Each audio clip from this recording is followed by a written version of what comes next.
Hello everyone, good evening and welcome to Roma Theory. Barnsley 0, Roma 4. Our second to last pre-season friendly game is complete. Probably the most convincing one against an opponent which was weaker, yes, against an opponent which plays in third division football in League One, and there's a massive difference between first division and third division, and we could see this today. Barnsley are a team which are going to start their League One season on Saturday, so this was a pretty good, intensity wise, it was a very good friendly game, because they obviously needed to get that intensity going, considering the fact that they've got the season starting in a few days, and that second and third division football in England, you know, they play a lot of games. It's some very competitive leagues. So yes, the difference is big, but it's still, as I always say, in friendly games, it's not about the result. Yes, okay, if you face a team which is around your level, you can get an equal game. You can kind of see how you play against teams which are probably the same level as you. This wasn't the case today. Like many other friendly games, we were clearly better than our opponents. That doesn't mean that we won all of them. It means that we tried, experimented, and there are a lot of things that I think Derosi tried today. By the way, before I start this video, I apologize. I'm not going live because I've got no lights. I've got everything in another room because they've worked all day in this room. New windows. It's gonna have a complete refurbishment in a bit, so I'm sorry if you can see a plenty full of mess behind me. It's so hot, it's full of mosquitoes. I literally want to rip my clothes apart, but nobody here wants to see that. But yeah, let's get into this. So 4-0, 1 goal in the first half, 3 goals in the second half. Lefebvre kicks off after 2 minutes with a goal, with a poacher, an easy goal. And then in the second half, Pizzilli with a header from a cross coming from Sule. Dybala with a PANENKA, and Sule also the PANENKA. And that's why I call this the PANENKA show at St. George's National Park in England. It was a PANENKA show today. Now, first things first, the thing that I would love to focus on is a few introductory words on intensity. I definitely saw more intensity in this friendly game than I did in other friendly games. This is because the season is coming. This is because the season kicks off in 12 days and we need to be ready. It's been, in terms of the way we've trained, it's been a pretty exhausting pre-season, because half of it was carried out in Rome under 40-degree heat, and in most days carrying out 2 different training sessions, a morning one and an afternoon. It got the players going, it got the intensity in players going, it got the players exhausted, which is good, because especially starting and kicking off the season, they need to be on point with the heat and with the summer fitness, which obviously wouldn't have been perfect. So yeah, I definitely saw more intensity today. I definitely saw a friendly game where the players wanted to follow more what they learned in training sessions, which is fast play, press high, quick passes, and avoid always going backwards. These elements I definitely saw in this friendly game more than other friendly games. It was partly due to the fact that, you know, Barnsley or a third division team, so it was easier to accomplish these objectives than facing a team which is around the same division of level of, you know, equality like Olympiacos last week. So that's definitely it. And second of all, the heat. You know, the friendly games that we played were all in Rome under 45-degree heat. In England, it's cooler, it's easier to play well. But, you know, life is tough. The start of the season in the Serie A, it's going to be hot months. So we have to be used to the heat as well, which is partly why I think half of the preseason was carried out in Rome, to get used to it, to get used to giving all your best under a lot of heat, which is terrible. Living in Rome, it is terrible. It was so good in Bilbao, the weather was perfect. I'm back in Rome and I want to die. It's terrible. So heat is a massive contributor to this. Intensity was better. Yes, I saw quick things, quick ideas, not taking too much time to process things and decide things, but, you know, not being scared of taking risks. And that is partly why Lafy scored that goal. Now, it's an easy goal, you know, everybody would have scored that goal. But the interesting point on that Lafy goal is his position. You know what I mean? Lafy Mkhitaryan, De Rossi sees similarities. De Rossi wants to use Lafy in a Mkhitaryan position. That is therefore where he needs to be. Because Mkhitaryan scored these poacher goals as well. Mkhitaryan wasn't a player who got the ball shot from outside the box. He was somebody who carried himself into the box and then the player served him. Zalewski crosses in and Lafy poaches it in. And that is what Mkhitaryan did. That is what Lafy needs to do. That is where Lafy needs to be, needs to place himself if he wants to score his goals this season. So that's definitely something that we've done in training sessions, that we've carried out today. Now, another thing that I've noticed, the way the strikers played. In the first half, we played with Tammy. In the second half, we played with Dybala as a false nine. Now, a lot of people ask me on Instagram, where was Dovbyk? Dovbyk and Shomurodov had some visa issues coming from Uzbekistan and Ukraine. They had some bureaucratic visa issues, so they couldn't travel with the team immediately. They were going to land in England tonight and be available for the Everton friendly game.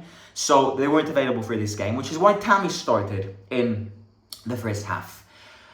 It wasn't a good half. He missed quite a few big chances, but the key indicator of how De Rossi wants to play is the way Tammy played and dropped back down. I saw more Tammy dropping down than Tammy actually being in the box, which is unusual as a striker, but shows you that De Rossi wants the striker to contribute in the play. He wants the striker to not only set the play, but help back in defence, track down, and go up with the team. Kind of the opposite of what Lukaku did, because how many times in match reactions did we say after a Lukaku game that Lukaku was stranded by himself, isolated? De Rossi wants to do the opposite now, involve the striker more. And you could see this, because yes, Tammy maybe might leave or not, but that's the striker for De Rossi. And we will see Dovbyk do this a lot. Track down, help the team. A Zirkzee type of striker, a Harry Kane type of striker. Less Lukaku, more Harry Kane. Less box physical striker, more striker who contributes also on the play, which is interesting. And then Dybala as a false nine, as we've said many times, it's something that De Rossi is considering. It would allow us to not buy another striker and keep Shomurodov and then also play Dybala as a false nine after Dovbyk and save some money. I think it could work out, but at the same time, I think in some games it's not going to work out. Dybala today, incredible link up with Sule. The two, you can tell that they play football outside of their professional job. You know, you can tell that they play table football together because the link up and chemistry is there. Sule not only crossed the ball for Pizzilli's goal, but also, you know, found Dybala, which then led to Dybala's PANENKA, a great goal. And then Sule himself also scored a goal. Terrible defensive error from Barnsley, lose the ball. Goalkeeper's out, Sule chips it in. So 2 PANENKA goals, great link up between the Argentinians, the Mate link up. But yeah, striker dropping down. And then the other thing, which is something that he's copied from Pep, because it's something that Pep always utilized back, maybe not necessarily now, he still does use it now at City, but he definitely did this ages ago, playing with false wing-backs, playing with wing-backs in the midfield area. So kind of playing with a 5 barrier in the middle and playing with fake wing-backs. Angelino, in my opinion, is perfect at doing this. And De Rossi spotted this ability. And I think Angelino is a false wing-back, which means a wing-back which plays in the middle. So not in defense, but not an offensive wing. In the middle, next to Cristante. Angelino does this very well, because back at City, Pep wanted Angelino to do this. De Rossi wants to start doing this as well. Use Angelino as a false wing-back position, which is inevitably going to lead to Angelino contributing more. Why is Angelino perfect for this? Because he's great at crossing, and he's not that tall. So being not that tall means that he's not incredible at defending, but he's incredible at putting crosses. And somebody who, you know, puts crosses but isn't an offensive winger, it's a false wing-back. And this is the position that De Rossi now wants. Dal, I think, can do this too. But I think Dal is good at defending. From what I've seen, he isn't bad at defending.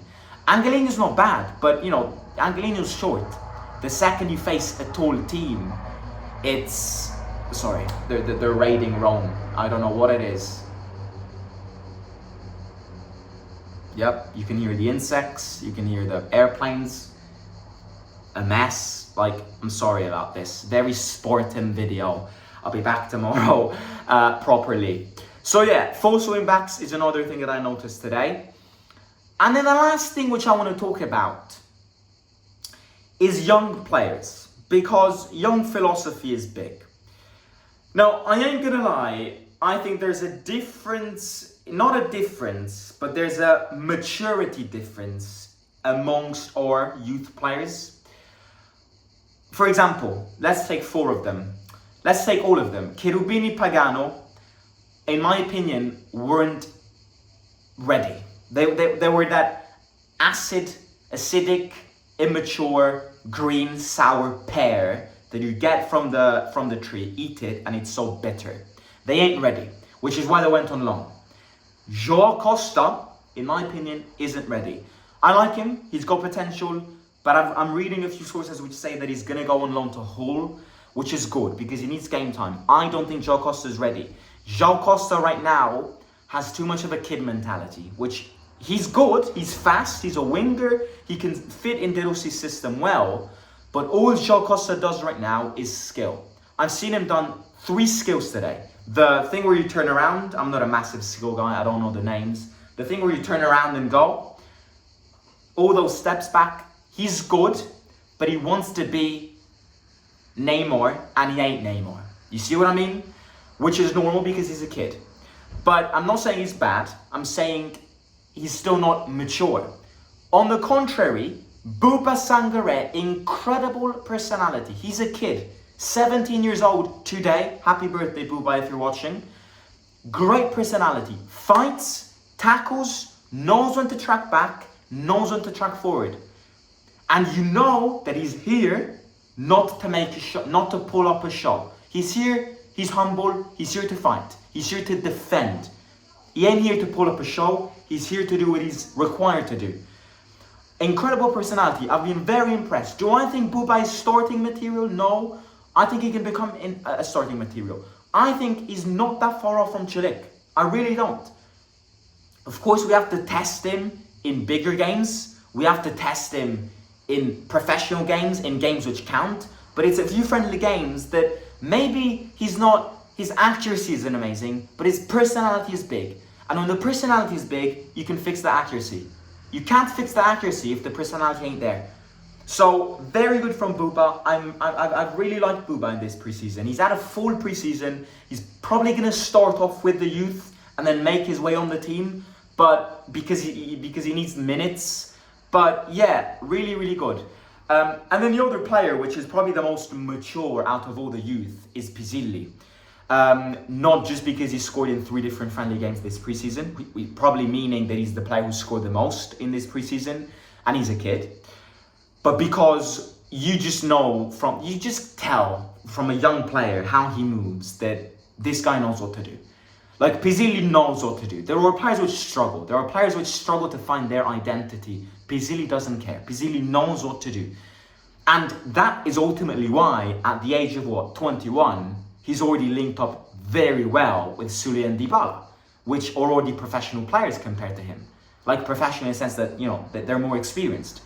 Pizzilli is a bowler, which is why De Rossi wants to keep him, which is why De Rossi doesn't want to loan him out, which is why De Rossi wants to keep him to give him chances, because Pizzilli this season is going to have chances. And at the end of the season, Pizzilli will have been the new Bove, mark my words, because Pizzilli knows what to do, and De Rossi knows that Pizzilli knows what to do. Successful friendly game, easy friendly game, yes. It's about testing, it's about experimenting, it's about reaching that intensity, not only lasting 20 minutes, but starting to put that intensity over the course of the entire game. That's the next step.